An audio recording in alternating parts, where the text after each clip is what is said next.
Hey guys, second part of the podcast, number 4. Speaking to you are Sliv. and Menti from Toy Soldiers Bros. Now we ended up with discussing mounts, and while we at mounts, I would like to ask you, Sliv, do you think that the player will be able to own their starship and fly it around or something like that? Well, as far as we know, there won't be space combat introduced in the from the start, from the game startup, but there are some hints that space combat will be introduced later. But I really hope that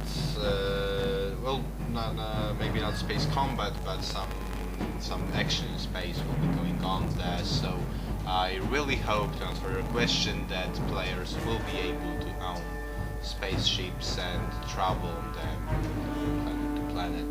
Yeah, I also think that there was a discussion on official forums, I even participated in it, that was the idea, the wish list of ideas, and many players said that their guilds would like to own a capital ship that would be like a housing place for the guild, something like that. So they would be orbiting around the planet and they would be able to travel there and, I don't know, have their storage place, have meat out there and stuff like that. So I think that would be cool. Yeah, that would be a very nice implementation to the game, and quite a necessary one, I think, because the universe is really vast, so there's bound to be a place where guilds can group up and discuss. Yeah, but on the other hand, there weren't many places like that in the previous MMOs, at least the ones that we know. I mean, Warhammer had one. It was a tremendous guild tavern. Quite a crappy one. Yeah. Indeed. But that was a hint of something that could be introduced in MMO. I think it would be cool. Yeah, that definitely would be I cool. would like to meet with my guild on a couple of ships and pretend that I'm important and stuff like that. Yeah, you're good at pretending. Pretending, yeah, okay. Now, moving on, while we are talking about space travel and stuff like that, there's also a feature on the website called Planets, a very big one, growing one, and what do you think of it? How do you see it? Well, it's a bit like the biographies section. It gives us a story of a planet, the history of it, its description. So again, I think it's introduced to let us know about the lore, to get us in touch with the game, to let us. But do you really read it in detail? Okay, do you read it in details and stuff like that, or are you really interested on it or not really? Well, I'm not reading it from cover to cover. I just skid through it. I try to catch the most important things, and the same thing with comics, the cartoon. Yeah. It's Well, I was never a big fan of comics, so I not really enjoy it at any. well, I am a huge fan of comic, but comic books, cartoon, whatever. Whatever.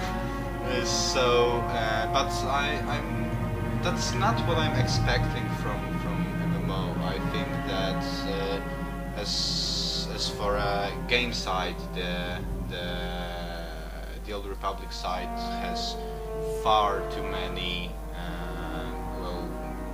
some side stuff, like comics, like biographies. It should be kept short. It should be given to us in a pill.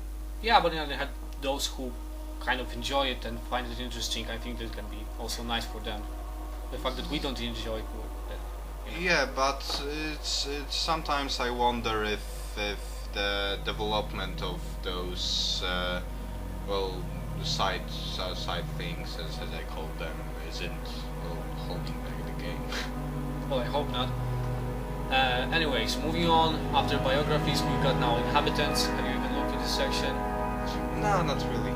I'm also not very interested. Well, there are some, I think, 2 races there, 2 creatures and 2 robots, and honestly, about the mechanics, the droids, it's completely not interesting for me. Yeah, so again, for lore geeks, Yeah. I think that we could live without it, but well, they hire some people. Okay, so let's move on to the more interesting stuff. Well, let's start with something that I think is quite controversial, at least for me, the companions. Yeah, the companions. When I first read the article about companions, I imagined that it will look a bit like Baldur's Gate, that you will command a team of various characters. Nah, I don't think so. I think it will look more like in KOTOR, only that in KOTOR you could command, well, you had the team up to, I think, 9 players or creatures or whatever you call it, but most of them were docked on the ship that you were commanding, and you could only command 3, including yourself, 3 characters at the same time, at once. You know what I mean? Yeah. But I think in Thor you will be only able to command yourself and your companion. It will be 1. That's how I see it. Well, in the article it was said that we'll start with 1 companion, and then our group will grow. So maybe you're I right. hope that we won't be forced to really develop the group. That the game will remain. Well, it will focus mostly on your main character. Yeah, on you. So you will really have a chance to Get very personal with your character. yeah, that's what I was looking for. And I think that if the companion system will be too complicated, it will distract us from the development of ourselves. Yeah, and how do you see it influencing the gameplay? I mean, okay, in PvE we know that they will have their plot of their own and their agenda of their own, and you will be able to hook with them up. Hook up with them? I think that's the wrong word here, phrase. Anyway, you will be able to take a part in their adventure, so to call it, only for a brief amount of time, or to make it a permanent relationship, something like that. And well, for soloing part, it looks really nice. It sounds fun and all, but looking at the game as on an MMO, it kind of bothers me. For example, well, me and Sleeve want to play together. So how do you think that the companions will influence our relationship? Well, I think that they won't come in the first place. So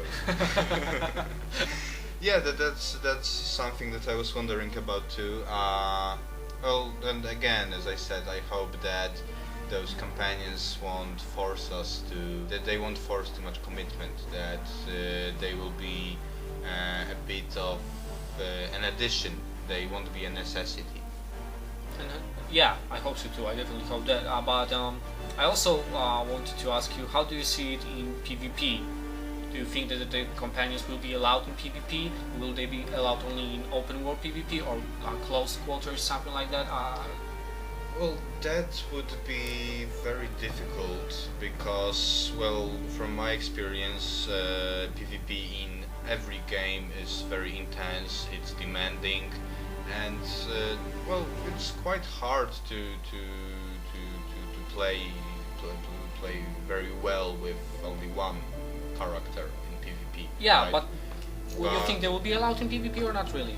And if yes, will you be able to take control of them, or rather will they be having like a pet or something? I think that due to the difficulty of PvP, they will have more of a pet role, more of an automatic role. Maybe they will be on some passive stance, only supporting you through the game AI. Yeah. Well, I just really hope that I won't, for example, enter the game whenever I will start the game, whether it will be beta or the already released game. I just hope that I won't meet a maximum level player coming with his companion and just pawning with his companion and laughing at me that I'm a noob or something like that. I really hope that companions will be kept strictly to PvE. Yeah, I think that would be a better solution. And now we have to end this part since we are running out of time again, and like to invite you to the third part of this